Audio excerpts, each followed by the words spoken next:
आपकी वंदना हमने जंतर मंतर में बैठी उन महिलाओं के रूप में देखी। आपका महिलाओं का सम्मान जब मणिपुर पे हमारी महिलाएं निवस्त्र हो रही थी, हमने तब देखी आपकी वंदना और आपकी पूजा और सम्मान। जब एक रेपिस्ट को बचाने के लिए जब आप सत्ता पक्ष वालों को यह मालूम चलता है कि वोट की राजनीति में जरूरत है, तो हमारी महिला राष्ट्रपति आदरणीय मुर्मू जी को उद्घाटन तक में नहीं बुलाया गया। यह है आपकी नारी वंदना। आप पुरुष के हिस्से में से महिलाओं को हिस्सा नहीं देना चाहते हैं। आप परिसीमन करेंगे, सीटें बढ़ाएंगे, उसके बाद आप महिलाओं को एक अलग से हिस्सा देंगे। SC ST के साथ OBC महिलाओं को भी अधिकार मिले, ऐसा अधिकार दिया है समानता का अपनी महिला मंत्रियों को कि उनको कह दिया जाता है कि एक शब्द भी महिला के शोषण के खिलाफ आपका निकलना नहीं चाहिए। छत्तीसगढ़ से कांग्रेस की राज्यसभा सांसद रंजीत रंजन मैडम ने, जो पप्पू यादव की धर्मपत्नी जी हैं, राज्यसभा में अपनी बात को नारी वंदना बिल जो लेकर आया गया है, विधेयक जो लेके आया गया है भारतीय जनता पार्टी के द्वारा, उस पर अपनी बात इतनी बेबाकी से रखी कि असल नारी सम्मान के प्रति मौजूदा सरकार का रवैया क्या है वो सामने पटल पर सरेआम प्रदर्शित हो गया। उन्होंने कहा कि आपकी नारी वंदना उस समय कहाँ पर गई थी जब हमारी महिला पहलवानों को जंतर मंतर पर घसीटा जा रहा था और सुप्रीम कोर्ट के कहने के बाद ही FIR लिखी गई थी। और बड़े ही आश्चर्य की बात ये हुई कि जिन ओलंपियन की अध्यक्षता में महिला पहलवानों के मुद्दे को रिजॉल्व करने के लिए वो कमेटी बनाई गई थी, इंटरनल कमेटी, PT उषा जी भी उसी समय पर चेयर पर आ गई और उनके सामने ही रंजीता रंजन मैडम ने बताया कि जिस ब्रजभूषण शरण सिंह को आपने बचाना चाहा था, उस समय पर उन महिला पहलवान जो हमारे लिए गोल्ड मेडल लाई थी, हमारे देश का नाम ऊंचा किया था, उस समय पर तुम्हारी नारी वंदना कहाँ गई थी? आपकी नारी वंदना उस समय पर कहाँ गई थी जब मणिपुर में हमारी महिलाओं को निर्वस्त्र कर घुमाया जा रहा था? आपकी नारी वंदना उस समय पर कहाँ गई थी जब बिल्किस बानो के बलात्कारियों को समय से पहले आपकी ही सह पर और आपकी ही सरकार में छोड़ दिया गया था? ये ढसोकला जो नारी वंदना का आप कर रहे हैं, स्पेशल 70 बुलाया गया है बाकायदा चुनाव से पहले, पर आरक्षण कब देंगे? परिसीमन के बाद। 2029 में भी हो सकता है, 28 में भी हो सकता है, 2034 में भी आ सकता है। अगर मन में असल मंशा होती तो आप ये स्पेशल 70 बुलाते ही तुरंत इसको लागू करते, चुनाव से पहले प्रचार करने का ये ढसोकला नहीं करते। न तो आपने प्रचार करने में सेना को छोड़ा और अब महिलाओं को भी नहीं छोड़ा है। महिलाओं के नाम पर भी आपको अब सियासत करनी है। ये रंजीत रंजन मैडम ने सदन के पटल पर नई संसद भवन के अंदर कहकर भारतीय जनता पार्टी की जो असल मंशा है उसको बेनकाब किया। क्यों? परिसीमन के बाद लेकर आना चाहती है भारतीय जनता पार्टी, ताकि इनकी जो मेंटलिटी है कि पुरुष ही सबसे ऊपर है, एक तरह की ये पहचान जो दिखती है, इसी को लेकर परिसीमन जब होगा तो सीट बढ़ जाएंगी, पुरुषों की सीट बढ़ जाएंगी। महिलाओं को आरक्षण देने के बाद भी मौजूदा संख्या में जितनी पुरुषों की सीट हैं उससे भी ज़्यादा उस समय पर हो जाएंगी। इसलिए अब जितनी सीट हैं उनमें से हिस्सा देने के लिए मौजूदा सरकार तैयार नहीं है। उन्होंने रिक्वेस्ट की, अपनी बात इसी तरीके से रखी। अगर आपकी वंदना वास्तव में नारी के लिए है, जो कई पटल पर हमेशा ही फैल दिखती है, तो आप अब भी समय रहते इस आरक्षण को, जो 33% आरक्षण की आप ढसोकले की बात चुनाव से पहले कर रहे हैं, उसको इसी समय पर लागू कीजिए। मौजूदा सीट्स जो हैं विधायकों की, सांसदों की, उनमें लागू करिए अगर नारी को लेकर आप वास्तव में सीरियस हैं तो। सुन लीजिए पूरी बात। सबसे पहले मैं महिला रिजर्वेशन बिल का स्वागत करती हूँ। मैं भी महिला हूँ और चाहते हैं हम लोग कि महिलाओं की जो भागीदारी है वो सदन में बढ़े, राजनीतिक परिवेश में बढ़े, लोगों के प्रतिनिधित्व करने में बढ़े। मैं एक आपत्ति दर्ज कराना चाहती हूँ जिसका नाम आपने दिया है महिला आरक्षण का, नारी शक्ति विधेयक। ये नारी शक्ति विधेयक है, लेकिन अपने नाम दे दिया इसका नारी शक्ति वंदन विधेयक। मुझे लगता है ये एक संवैधानिक अधिकार है, ये कोई दैविक वरदान नहीं है, ये कोई प्रधानमंत्री साहब का या आपका दिया हुआ महिलाओं को दया का पात्र नहीं है, ये हमारा एक संवैधानिक अधिकार है। आपने इसका नाम दैविक और दया और पूजा से जोड़ के मुझे लगता है जो आंदोलन का इतिहास था उसको भी खत्म करने की कोशिश की है। ये एक मैं महिला होने के नाते बोल रही हूँ। वंदना आपके सरकार में महिलाओं की कितनी होती है यह हम सबको मालूम है। वंदना हम महिलाओं की सत्ता पक्ष हो या विपक्ष में हो, जितनी भी पुरुष मानसिकता है, महिलाओं की वंदना इतिहास गवाह है कि जब जब आपको शक्ति की जरूरत होती है, जब जब आपको सत्ता पाने की जरूरत होती है, जब जब आप विजय की आशा रखते हैं, तब आप एक महिला को देवी बनाकर उसकी पूजा करने लगते हैं, वंदना करने लगते हैं। लेकिन अंदर में एक पुरुष की जीत और उसकी वंदना होती है। आपकी वंदना हमने जंतर मंतर में बैठी उन महिलाओं के रूप में देखी। आपकी वंदना, आपका महिलाओं का सम्मान जब मणिपुर पे हमारी महिलाएं निवस्त्र हो रही थी, हमने तब देखी। आपकी वंदना और आपकी पूजा और सम्मान जब एक रेपिस्ट को बचाने के लिए, जब आप सत्ता पक्ष वालों को यह मालूम चलता है कि वोट की राजनीति में जरूरत है, तो मैं रिक्वेस्ट करती हूँ, हमें अधिकार चाहिए। दया का पात्र ना महिला कभी थी ना होगी। ये हमारी करुणा है, हमारी ममता है कि हम आपको, अपने आप को आपके सामने दया का पात्र बनने देते हैं, क्योंकि हमारे में इतनी करुणा है। हम आज इस नए सदन में बैठे हुए हैं, मैं प्रशंसा करती हूँ, बहुत अच्छा है, लविश है। लेकिन एक बात जरूर कहूँगी, जो पुराना सदन है वो घड़े का पानी है और ये जो नया है रेफ्रिजरेटर का पानी है। और घड़े के पानी की जो महक होती है ना, वो जिंदगी सालों सालों तक हम भूल नहीं पाते हैं। बस इतना फ़र्क है, ये आपको भी सोचना पड़ेगा कि आखिर ये फ़र्क इस पुराने बिल्डिंग और नए बिल्डिंग में क्यों है। मैं ज़रूर बोलूँगी कि आप महिलाओं के अधिकार की बात कर रहे हैं। मेघवाल साहब को मैं लोकसभा में कल सुन रही थी टीवी में बैठकर, आप बड़ी बड़ी वंदना और नारी शक्ति की बात कर रहे थे, लेकिन आपकी नारी शक्ति के लिए इतनी बड़ी प्रेरणा है सभापति जी कि जब इस नई बिल्डिंग का उद्घाटन हुआ तो हमारी महिला राष्ट्रपति आदरणीय मुर्मू जी को उद्घाटन तक में नहीं बुलाया गया। यह है आपकी नारी वंदना।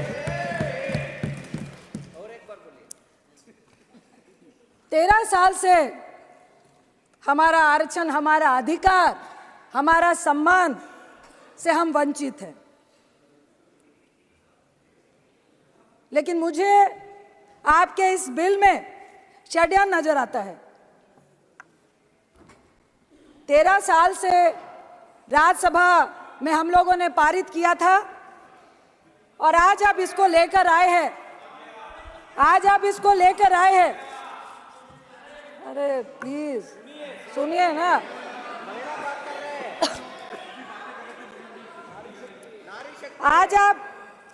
आज आप इसको लेकर आए हैं 9.5 साल के बाद।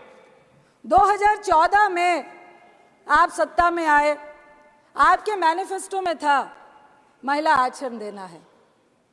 9.5 साल क्यों लग गए? मेरा पहला सवाल आपसे यही है। दूसरा सवाल, महिला आरक्षण के लिए आपको स्पेशल सत्र बुलाने की जरूरत क्यों पड़ गई? प्रचार करना था। जो लाइमलाइट लेने की आदत आपको हमेशा से रही है, इसमें भी महिलाओं को भी आपने यूज किया है। तीसरा सवाल, आपने कहा जातीय जनगणना और परिसीमन का पेच जो आपने लगाया है, क्यों लगाया? मैं आपसे पूछती हूँ, आपने इसका जवाब दे रहे थे कल कि अगर हम ये नहीं कहते तो आप पीआई लेकर सुप्रीम कोर्ट जाते, अरे आप तो वो लोग हैं जिन्होंने नोटबंदी लगाने से पहले किसी से चर्चा भी नहीं की और 155 लोग लाइनों में मार दिए, तो अभी ऐसी कौन सी बाधा है?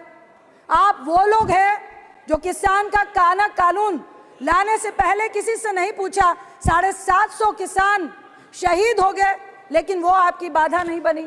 1 साल तक लगातार वो सड़कों में बैठे रहे।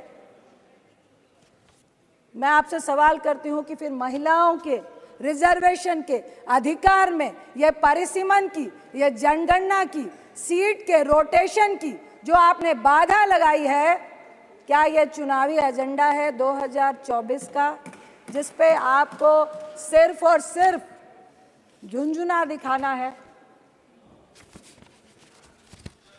मैं आपसे आपकी नियत और अपने कांग्रेस की नियत के बारे में सफाई देना चाहती हूँ, उदाहरण देना चाहती हूँ। आप महिमा मंडल कर रहे हैं कि आप महिला रिजर्वेशन बिल लेकर आए, लेकिन मैं आपको उदाहरण देती हूँ कि 9 मार्च 2010 में जब यूपीए 2 राज्यसभा में जब ये बिल पारित हुआ था, यानी सत्ता में आने के 1 साल के बाद, यानी कि हमारी मंशा आने वाले लोकसभा में इसका प्रचार करना नहीं था। 10, 11, 12, 13, 14 में चुनाव था। हम सिर्फ और सिर्फ महिला को सशक्तिकरण करना चाहते थे। राजीव गांधी जी ने कहा था, मैं उनके एक इंटरव्यू की एक संक्षिप्त शब्दों को याद करना चाहती हूं कि महिलाओं के मामले में जो हिंदुस्तानी पुरुष है वो डबल स्टैंडर्ड का है। एक तरफ तो वो ऊंचे सिंहासन में महिला को बैठाता है, लेकिन दूसरी तरफ जब उसको सम्मान और समानता का अधिकार देने की बारी आती है, तब वो अपना पल्ला खींच लेता है, जैसा कि आपने हमारी राष्ट्रपति जी के साथ किया, वो भी ट्राइबल। हम चाहते हैं कि जातीय जनगणना, परिसीमन, रोटेशन को दरकिनार करके आप महिला को आरक्षण क्यों नहीं देना चाहते हैं? इसका मतलब है आप पुरुष के हिस्से में से महिलाओं को हिस्सा नहीं देना चाहते हैं। आप परिसीमन करेंगे, सीटें बढ़ाएंगे, उसके बाद आप महिलाओं को एक अलग से हिस्सा देंगे। आखिर क्यों नहीं आज के हिस्से में आप महिलाओं को हिस्सा देना चाहते हैं? मैं आपसे इतना ही कहूंगी कि हमारा जो महिलाओं को मजबूत करने का जो महिला का बिल था, वो यूपीए 2 में जो राज्यसभा में पास हुआ, हम चाहते हैं कि ये जो आपने नारी शक्ति का वंदन विधेयक का नाम दिया है, इसको समानता का अधिकार दे, हमें वंदना और पूजा नहीं करें। इसके साथ मैं आपसे जरूर कहूंगी कि हम चाहते हैं कि ये बिल पास हो, SC ST के साथ OBC महिलाओं को भी अधिकार मिले, क्योंकि हमारी और आपकी जैसी महिलाएं संघर्ष करके आई हैं, कल भी आ जाएंगी। हमें भी संघर्ष करना पड़ता है, लेकिन इस राजनीति के फील्ड में, इस मैदान में एक अकेली महिला अगर वो समाज के लिए अच्छा भी करती है, लेकिन इस राजनीति के दलदल में उसका अकेले कूदना, संघर्ष करना आज भी बहुत जटिल है। क्योंकि अगर महिला मजबूत है, आपके साथ कंधे से कंधा मिलाकर चलना चाहती है, अपनी राय रखना चाहती है, वो जो पुरुष मानसिकता है उसको गवारा नहीं है। हम चाहते हैं, मैं अपनी पक्ष की महिलाओं से भी कहूंगी कि जब मणिपुर की घटना घटी, जब किसी भी रेप की घटना घटती है, जब हमारी पहलवान बच्चियां बैठती है, आपका समय तो समाप्त हो रहा है। समानता का अधिकार दिया है आपने महिलाओं को, ऐसा अधिकार दिया है समानता का अपनी महिला मंत्रियों को कि उनको कह दिया जाता है कि एक शब्द भी महिला के शोषण के खिलाफ आपका निकलना नहीं चाहिए। ऐसी समानता और ऐसी दैवीय शक्ति हमें आपकी नहीं चाहिए, हमें अपना अधिकार चाहिए। इसके साथ ही मैं एक कविता का अंश पढ़ के अपनी बात को खत्म करना चाहूंगी। नारी के ऊपर एक कविता है।